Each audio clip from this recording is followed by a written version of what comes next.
Welcome back to the Rich YouTube channel. In today's class, we're going to be learning how to make this beautiful bouncy crinoline bow. It's a very simple tutorial and it was made with crinoline and our accordion pleat fabric.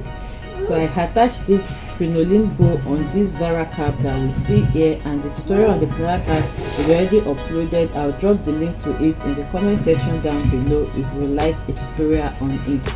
It's a very simple tutorial, as you can see, and it's beginner friendly. If this is something you would like to learn, kindly stay tuned till the end of this tutorial. Thank you.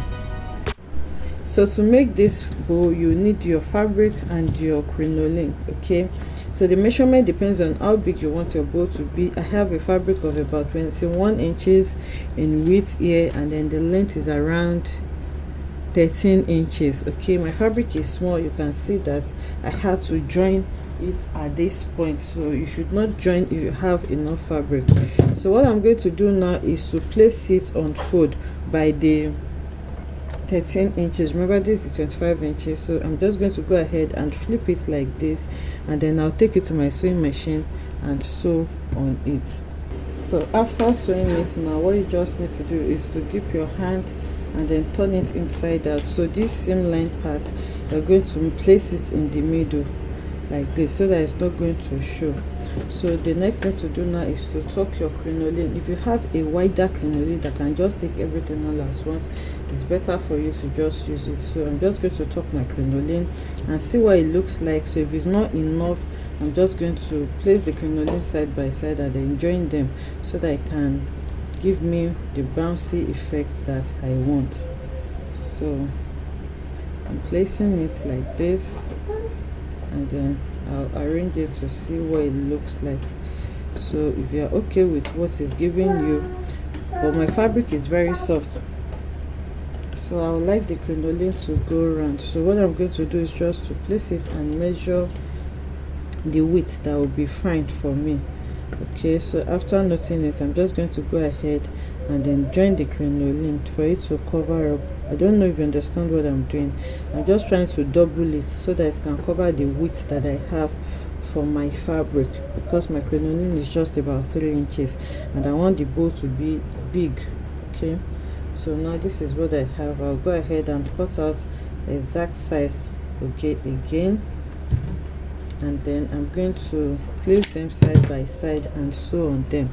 So the guide is your width. So after placing it like this, I'm going to place this beside it to see the width that I need, or you can just go ahead and measure the width of your fabric. Okay, so now I'll go ahead and sew this down. Okay, so I have attached them together. Now I'm just going to go ahead and tuck in between my fabric. Okay, you can secure the edge of your crinoline with a bias, or you just burn it. Okay, so I'm tucking it in and I'm making sure that it is centralized. Okay, so after doing this, the next thing you're going to do now is to fold this into two. So you can sew it first. You sew it like this before you gather, or you can just lay them on each other, place it at the center, and then you use your running stitch to gather it to form the bow that you want. So the crinoline was a little sharp, so you can see I have covered the edge with my fabric. You just need to sew it to cover it up like this so that it will not hurt your client. So after doing this, now what I'm going to do is to fold them over. Okay, I'm going to fold them over like this at my midpoint, and then you can see the joining that I have there. So please, if you have enough fabric, you don't need to join them together. And then I'm going to use my needle and thread to gather them together.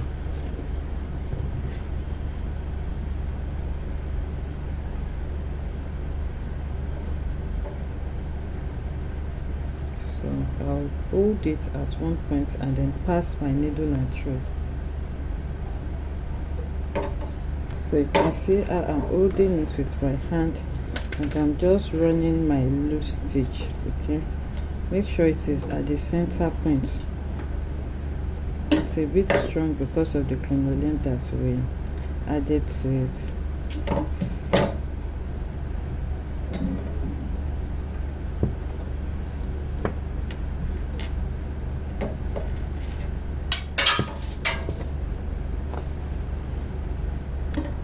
So after passing your running stitch, the next thing is for you to drag it. But because of the packing of fabric that we have here, in addition with the crinoline, it may be a bit difficult. Okay, so you can drag it. You can see I'm dragging mine, but it may be difficult. So what you can do again with your needle and with your thread that I already have like this, you can just use your hand to pleat it at that center point. Since you already have your stitch there and they are already together, it's not going to be difficult. So you just pleat it like you're forming your bow. So after pleating it with that thread that you have, you just tie it around it very firm. Okay, and then you check to see what you have there, and then you use your hand to arrange it. The bow is very bouncy because of the crinoline in between it. So now I'm going to just secure it like this and then use something to cover up the midpoint. I'm going to use this trimming to cover it at this midpoint here, so that it's going to conceal all those sewing that I have going on there. And this is what my bow looks like. So I'm adding this bow to this Zara cap at the back. So I'm just going to place it like this and then use my thread and needle to just tag them to each other, and that is all you need to do. So the tutorial on this Zara cap is already on the channel as well. If you want to learn how I made this, you can go check it out. So I'll tag this now and bring it back to show us what it looks like. So it is tagged now and this is what it looks like. Okay, so I'll put it on the mannequin so that we can see it better. But this is the beautiful bouncy bow that we have. So if you have enough fabric, you can even double your bow so that it will give it a fuller effect and it will even be more beautiful. I hope you enjoyed making this beautiful tutorial with me. If you enjoyed it, let us know in the comment section. Like, comment and subscribe to our channel, and I will see you in the next one. Bye.